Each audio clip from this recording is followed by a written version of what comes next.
शुरुआत में हम जंगल का सीन देखते हैं जहां पर एक पर्सन बैठकर कल्टीवेशन कर रहा होता है। तभी हमें उस पर्सन की शक्ल को दिखाया जाता है जो कि दिखने में तकरीबन 50 साल का लग रहा होता है। फिर अगले सीन में हमें उस पर्सन की एक पास्ट मेमोरी को दिखाया जाता है। उस मेमोरी में हम क्लाउड ड्रैगन एकेडमी का सीन देखते हैं जहां पर वही पर्सन अपने मास्टर के सामने नील डाउन करके बैठा हुआ होता है। तभी उसके मास्टर उसे एक मार्शल आर्ट की बुक देते हैं और साथ ही साथ उसके मास्टर उसे उस बुक के बारे में बताते हैं कि ये कुनलुन मार्शल आर्ट की बुक है जो कि एक हेवनली मार्शल आर्ट है और इस किताब में एक टाई चेंग डिवाइन आर्ट नाम की मार्शल आर्ट है जो कि सबसे टॉप ग्रेड की मार्शल आर्ट है और वो मार्शल आर्ट तुम्हें हेवेंस तक पहुंचा सकती है।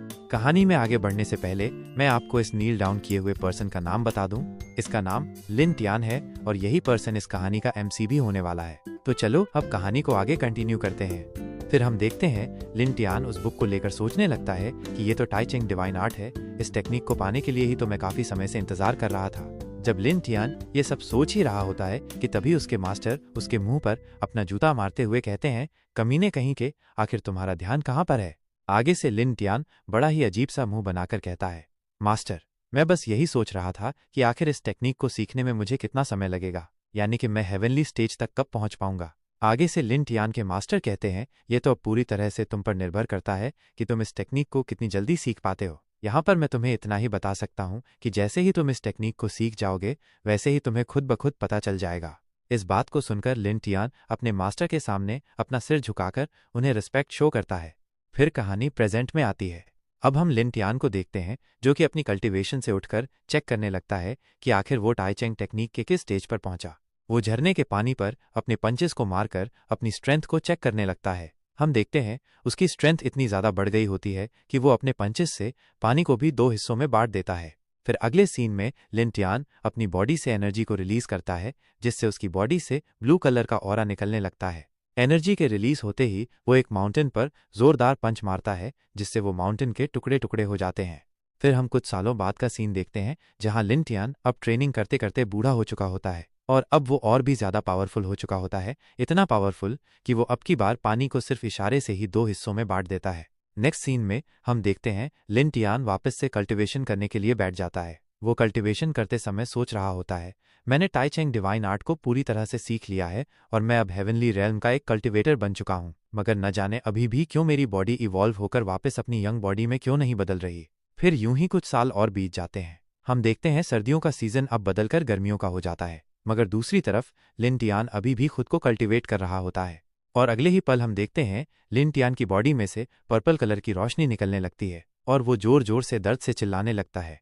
इसी बीच हम देखते हैं उसकी बॉडी भी इवॉल्व होने लगती है। हम देखते हैं उसकी बॉडी के मसल बनने लगते हैं, दांत टूटने लगते हैं और यही नहीं बल्कि उसके बाल भी झड़ने लगते हैं। नेक्स्ट सीन में हम देखते हैं उसकी बॉडी वापस से इवॉल्व होकर अपनी यंग एज में जाने लगती है और यहीं पर वो अपनी कल्टीवेशन को खत्म कर लेता है और यहाँ से अब असली कहानी शुरू हो गई है। अब हम देखेंगे कि एक इनविंसिबल MC आखिर कितना इनविंसिबल हो सकता है। फिर हम देखते हैं हमारे लिन टियान को जो अपनी कल्टीवेशन खत्म करके क्लाउड ड्रैगन एकेडमी में आ जाता है, मगर क्लाउड ड्रैगन एकेडमी के दरवाजे पर खड़े दोनों गार्ड्स लिन टियान को अंदर जाने से रोकने लगते हैं। वे लिन टियान से कहने लगते हैं, आखिर तुम हो कौन और ऐसे ही तुम हमारी एकेडमी में कहाँ घुसे चले आ रहे हो। आगे से लिन टियान कहता है, क्या तुमने मुझे पहचाना नहीं? याद करो, मेरा नाम लिन टियान है और मैं मास्टर कुनलुन का डिसाइपल हूँ।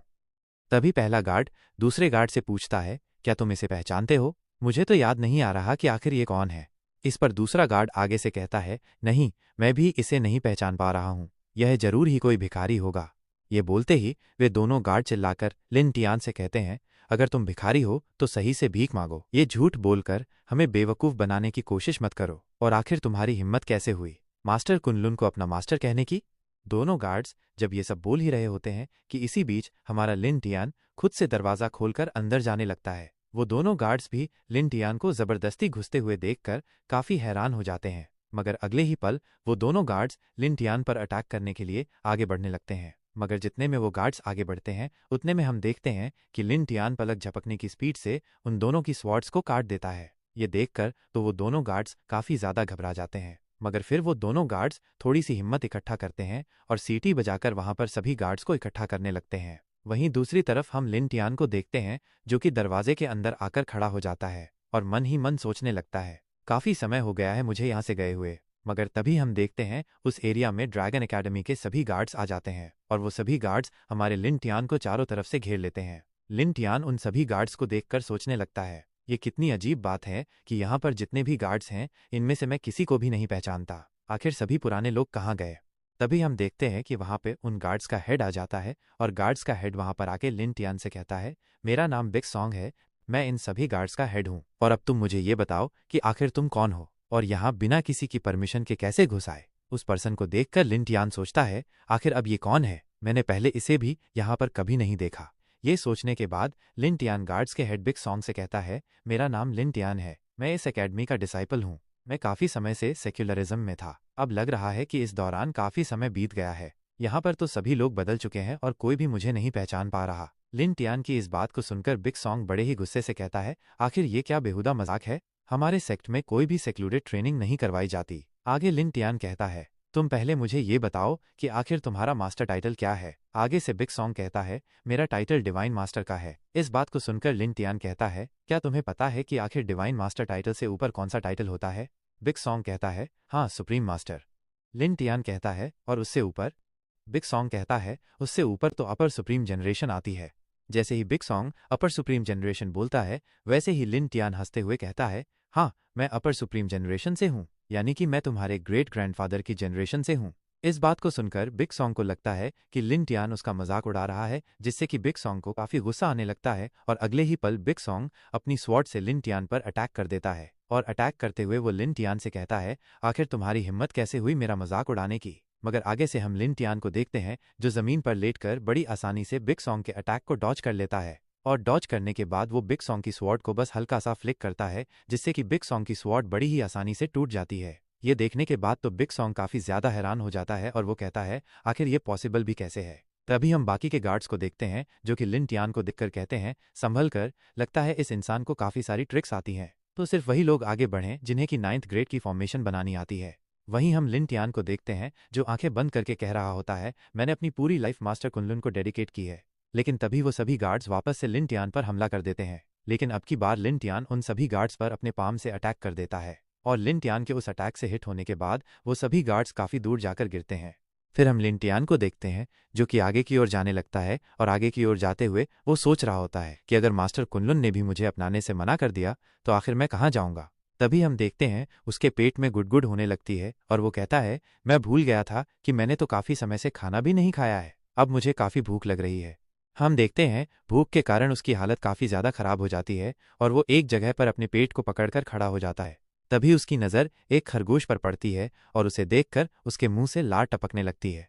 अगले ही पल लिन टियान उस खरगोश को पकड़ लेता है, मगर आगे से वो खरगोश लिन टियान को आंख मारने लगता है। इसे देखकर लिन टियान सोचने लगता है, आखिर ये खरगोश कितना ज़्यादा प्यारा है, नहीं, मैं इसे मारकर नहीं खा सकता। ये बोलकर लिन टियान उस राबिट को छोड़ देता है और भूख से रोने लगता है।